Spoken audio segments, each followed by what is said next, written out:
चश्मा right bank कनाल ਜਿਹੜੀ ਚਸ਼ਮਾ ਬਿਰਾਜ ਤੋਂ ਨਿਕਲਦੀ ਏ ਤੌਂਸਾ ਸ਼ਰੀਫ ਦੇ ਇਲਾਕੇ 'ਚ ਆਉਂਦੀ ਏ। ਇਹ ਨਹਿਰ ਦੀ ਭਲ ਸਫਾਈ ਦਾ ਕੰਮ ਜ਼ੋਰੋ ਸ਼ੋਰ ਨਾਲ ਜਾਰੀ ਏ। ਏਸੀ ਕੋਟ ਅਦੂ ਸਾਹਿਬ ਦੇ ਹੁਕਮ ਨਾਲ ਇਹ ਨਹਿਰ ਦੀ ਭਲ ਸਫਾਈ ਦਾ ਕੰਮ ਜਾਰੀ ਏ। इंशाअल्लाह 15 फरवरी तक नहर भी चल वेसी।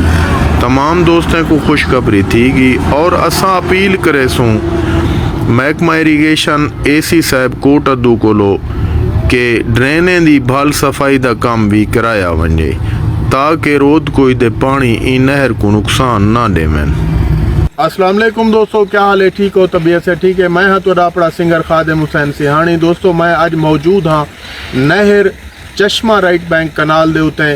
बिल्कुल इत्थां चश्मा राइट बैंक कनाल दे उत्ते काम शुरू थिया पे भल सफाई दा और आवाम को भी खुशखबरी थी गई। इंशाअल्लाह 15 तक नहर भी चलसी और इंदी भल सफाई दा काम भी मुख्तलिफ जाई दे उत्ते तौं से और इवें पंजाब दी हदूद तक इरीगेशन काम करे सी उनदे अगो KPK वाले काम करेंदे पे नहर दी भल सफाई थी। एसी कोट अदू साहब को के ड्रेनें दी भल सफाई भी कराई वने, ड्रेनें को भी मजबूत किया वने ताकि रोज कोई दे पानी को रास्ता दिता वने, बार बार नुकसान करेंदे पानी। दोस्त मकामी मौजूद हैं, इन्हें कने पूछूं कि तुसा ई नहर दे बारे और तुसा जे रहना एसी साहब को क्या आखना चाहसो?